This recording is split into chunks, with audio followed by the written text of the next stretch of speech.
Hey foodies, today on She Cooks It All, we are going to make this delicious slime-free okra with croaker fish sauce or gumbo with Poisson capitaine. Oh my goodness, this was mwah! To cook, guys. Here are the ingredients. My fish is already washed and prepped and descaled and all that good stuff. My okra, the same thing. I've washed them, and the rest of the ingredients are here, but I'm going to list them down below in the description, so check that out. So to cook, we are going to start with heating up a little bit of oil on the pan over a medium to high heat. While that is heating up, we are going to slice our onions. I'm using onion and spring onion. You can use whichever one you have, really.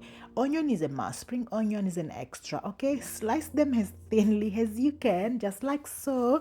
Once you're done, you're going to add these in your heated oil. Okay, we are going to saute this for about 2 to 3 minutes until they're nice and soft. We are not browning this, don't burn this, okay? In the meantime, we are also going to add in a bay leaves, and I have a little bay leaf tree in my garden, so hence I'm using that. Cut a few, wash them, and then we're going to add this in this concoction. Continue frying until everything, all the aroma, you are smelling all the goodness. Again, I say just about 2 to 3 minutes. We are not browning this, okay? Don't use too much oil either, about 2 tablespoons, okay?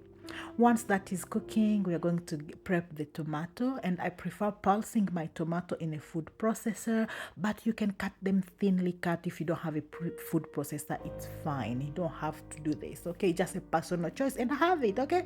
So we're going to just process this and set aside. Before we add in the tomato, we're going to add in garlic and just crush a few garlic in there, or if you have like garlic from a jar, about a teaspoon or so, okay?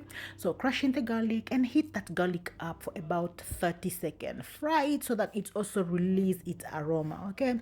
After like about 30 seconds, now we are going to add in our processed tomato, and we are going to continue cooking. So we are going to fry this, obviously collect that remaining with a little bit of water. So we are going to cook this for about up to 5 minutes. I like to fry my tomato so that the acidity of tomato disappear, really, okay? Once while the tomato is cooking, we're going to prep our okra, and here is where you need to pay attention, class, okay? We are making a slime-free okra. So first off, I slice or remove the little pointy head and the back of the okra, put in a food bin, okay, and then slice them just like so. I like to slice them in a medium or kind of a small cubes. Place them back into the bowl, and then we are going to season this with a little bit of salt and oil. The salt and oil help with the process of removing the slime, okay? Pay attention, class.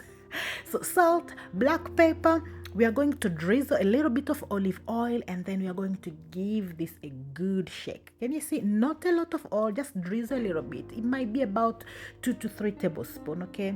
Shake this up well, and then we are going to place this in the air fryer basket, okay?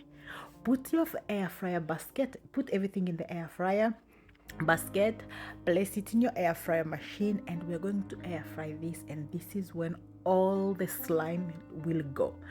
I did my air fry on 170, and I did cook this for about 20 minutes, shaking the basket every like 5 minutes so that it's not sticking or it's not just cooking on one side. And here they are, nice and crispy. Oh my goodness, guys, can you see this? There is no slime. This was magical. I used to fry this on the side, but air fry has been a game changer, guys. Look at this, no slime, and you can even eat these as they come out of the air fryer, guys. In the meantime, our tomato was ready. You can see all that liquid has evaporated. The tomato is fried. It has kind of like intensify in color. That shows that it's ready. Another sign, when you start seeing a little bit of bubble of oil on top, it means that your tomato sauce is ready, or your base, okay? I'm adding in a little bit of a nutmeg. You can use fresh, or you can use the one that's already powdered, just a little bit. It's bringing something, trust me, okay? And then before we put in everything, I like to season my sauce, because the fish and the okra, I don't want it to over stimulating it. So I like to season everything before I add the fish into the sauce. Okay, you know fish can be fragile. Okay, mix everything well, and then we are going to return in our fish. But before that, we add in our vegetable stock or water or any stock of choice. Again, as I mentioned, everything is listed down below, so check the description box. Okay, once you add in your stock or your water, now you're going to add in your fish, your washed and cleaned fish. And after you add it in, guys, fish cook faster, okay? And don't you over stimulate or overplay with the fish, because you don't want it to break. So you're going to be giving this wiggle as you go. Okay, cover, cook for about 15 minutes.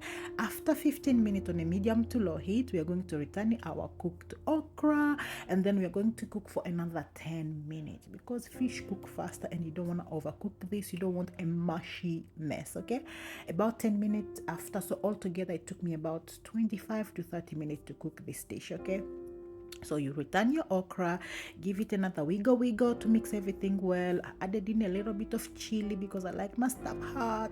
Cover, and again continue cook, simmer for about 10 minutes. 10 minutes later, and here we have it. Oh my goodness, guys. If I could just send you the smell alone over the phone, I would, but technology is not that smart yet. And food was ready. We had this with iwisa or maize meal fufu. It was so good, guys. I hope you are inspired. I hope you will give this recipe a try. If you have watched up until now, thank you so much. Until next time, bye.